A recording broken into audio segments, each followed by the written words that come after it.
Saya pernah kelaparan, udah nggak kuat lagi, udah di ujung, udah nggak kuat banget, kata Abu Hurairah. Karena dia berharap Umar bin Khattab mengajak dia datang ke rumah. Terus menerus ditanya lagi, saya sahabat Utsman ditanya, sahabat Ali bin Abi Thalib, dan semuanya nggak ngasih makanan. Semuanya ngira Abu Hurairah nggak ada apa namanya, nggak ada niat lain kecuali memang bertanya. Dapat makanan ini dari Rasulullah SAW. Kata Rasulullah SAW, Abu Hurairah, kamu ketua Sufah kan?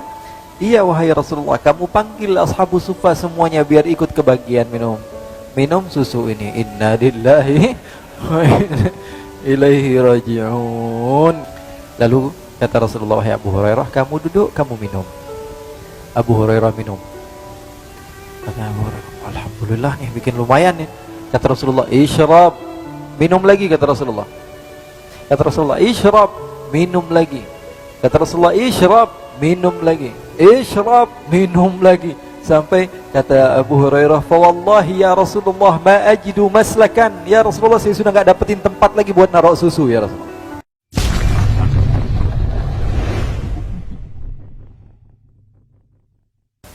Abu Hurairah radhiyallahu taala anhu tinggal bersama ashabus suffah. Bahkan beliau sebagai pemimpinnya. Beliau bercerita, ya, beliau dipanggil Rasul Aba Hirrah. Ya Aba Hirrah. Karena apa? Karena beliau pernah suatu waktu bawa kucing dimasukkan ke bajunya. Jadi baju orang Arab dulu itu panjang seperti ini, jubahnya tapi panjang, kum, namanya kum. Dimasukkan apa? Segala sesuatu masuk ke sini, ya, segala sesuatu masuk ke tempat ini. Abu Hurairah ketika itu memasukkan kucing.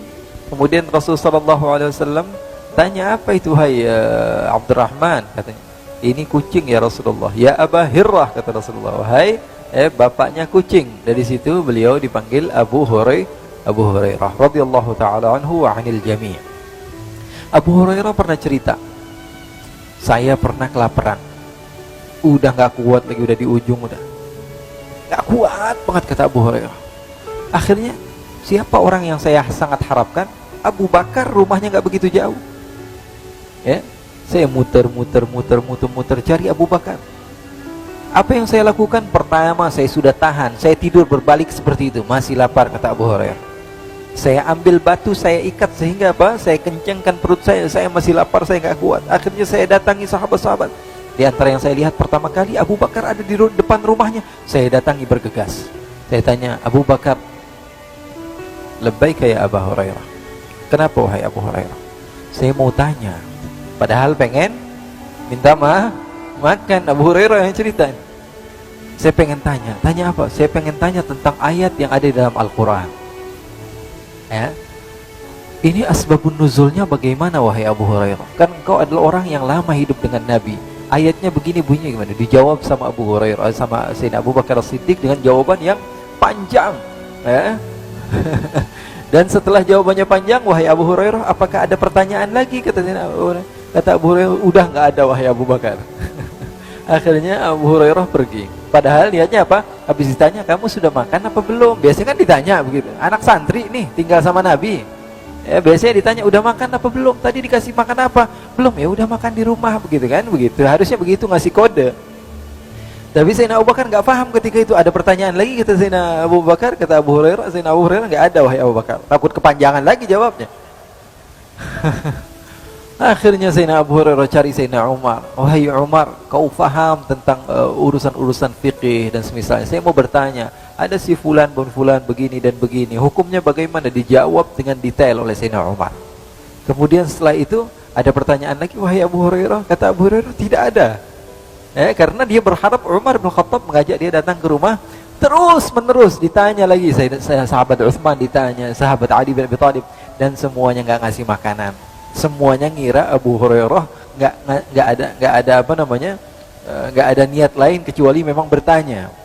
Rasulullah SAW di depan rumah liatin Abu Hurairah bolak-balik. Rasulullah senyum. Kata Rasulullah SAW, Abu Hurairah, sepertinya perut kamu sudah lapar. Kata Abu Hurairah, iya ya Rasulullah, sudah, sini kamu datang ke rumah saya. Rasulullah SAW masuk ke rumah Rasulullah SAW, tanya sama orang rumah, ada makanan apa? Ini Abu Hurairah kelihatannya lapar, kata Rasulullah. Karena rumahnya dekat. Lalu istri Rasulullah SAW mengatakan, ya Rasulullah, barusan ada orang yang mengantarkan kepada kita satu wadah isinya susu. Kata Rasulullah, ambil. Kata Abu Hurairah, alhamdulillah, ya, dapat makanan ini dari Rasulullah SAW. Kata Rasulullah SAW, Abu Hurairah, kamu ketua Suffah kan?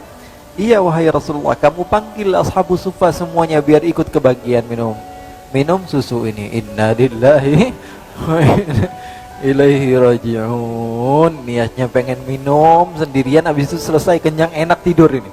Ternyata sahabat-sahabat ashabu Suffah semuanya dipanggil. Berapa jumlahnya? 40 sampai 100 orang semuanya minum. Kebagian apalagi saya? Apalagi sebagai seorang ketua, sayyidul qaum khadimuhum, pemimpin dari setiap rombongan, mereka harus menjadi khadimnya. Akhirnya betul kata Rasulullah, panggil semua. Akhirnya saya panggil semua ashabu Suffah, saya panggil, ayo semuanya, ayo datang ke rumah Rasulullah. Kenapa? Ada makanan, ayo buruan santri semuanya pergi. Akhirnya semuanya datang ke rumah Rasulullah SAW. Kata Rasulullah, Abu Hurairah, kamu jangan minum dulu, kasih yang lain dulu.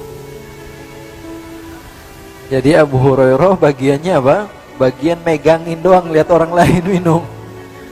Dia yang lapar haus, tapi dia yang bagiin satu persatu orang minum. Satu lagi sudah minum semua, udah kebagian. Diintip-intip dikit, ini bentar lagi udah mau habis ini. Akhirnya sudah selesai semua. Rasulullah SAW katakan, sudah selesai semua? Sudah. Kata Rasulullah, katakan pada Abu Hurairah, wahai Abu Hurairah, kemarikan minuman tersebut. Kenapa ya Rasulullah? Saya mau minum juga, kata Rasulullah. Jadi Abu Hurairah belum minum, diambil sama Rasulullah yang minum. Di sini ada pesan, Rasulullah tidak malu untuk meminum bekas sahabat-sahabatnya. Sallu ala Nabi Muhammad. Makhluk yang paling agung, paling utama, tidak malu minum daripada bekas orang-orang yang tidak jelas tinggalnya di mana bersama-sama Rasulullah SAW, yang tidak memiliki rumah, yang tidak memiliki keluarga. Mereka semua tinggal bersama Rasulullah SAW, dan Rasulullah minum bekas mereka. Lalu kata Rasulullah, ya Abu Hurairah, kamu duduk, kamu minum. Abu Hurairah minum. Kata Abu Hurairah, alhamdulillah nih, bikin lumayan nih. Kata Rasulullah, isyrab, minum lagi, kata Rasulullah. Susu yang wadah cuman kecil seperti itu nggak habis-habis. Ini diantara mukjizat Rasulullah SAW. Kata Rasulullah, isyrab, minum lagi. Kata Rasulullah, isyrab, minum lagi. Isyrab, minum lagi. Sampai kata Abu Hurairah, fa wallahi ya Rasulullah ma ajidu maslakan. Ya Rasulullah, saya sudah nggak dapetin tempat lagi buat naruh susu ya Rasulullah. Akhirnya setelah Abu Hurairah minum, diambil lagi gelasnya oleh Rasul, dan Rasulullah SAW meminum lagi bekas Sayyiduna Abu Hurairah radhiyallahu ta'ala anhu. Sahabat Abu Hurairah radhiyallahu ta'ala anhu yang bernama Abdurrahman bin Sakhr al-Yamani ad-Dawsi. Jadi kita bisa ngebayangin di mana mereka tinggal ketika itu dan bersama siapa mereka hidup, sahabat-sahabat Rasul sallallahu alaihi wasallam. Nah, orang Badui tadi datang dari pedalaman. Apa yang dia ingin lakukan? Datang ke masjid untuk buang air kecil di masjid. Sesampainya di masjid, sahabat-sahabat marah, murka, ini orang kurang ngajar.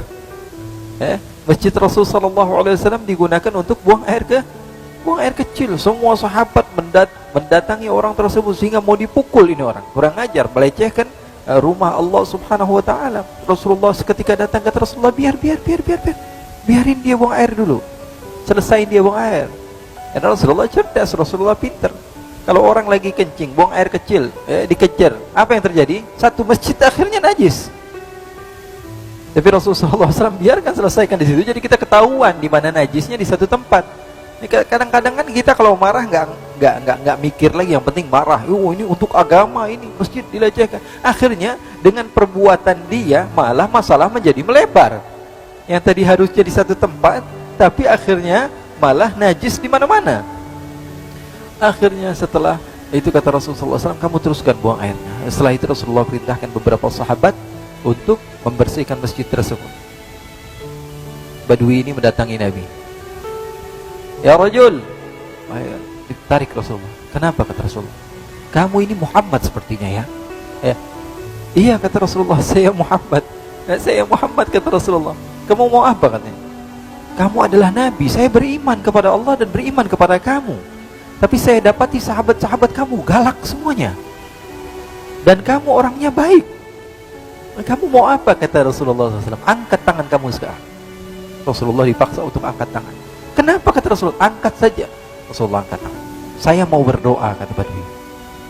Akhirnya kata Rasulullah angkat tangan Rasulullah, dia doa kepada Allah, Allahumma arhamni warham Muhammadan wala tarham ahadan minhum.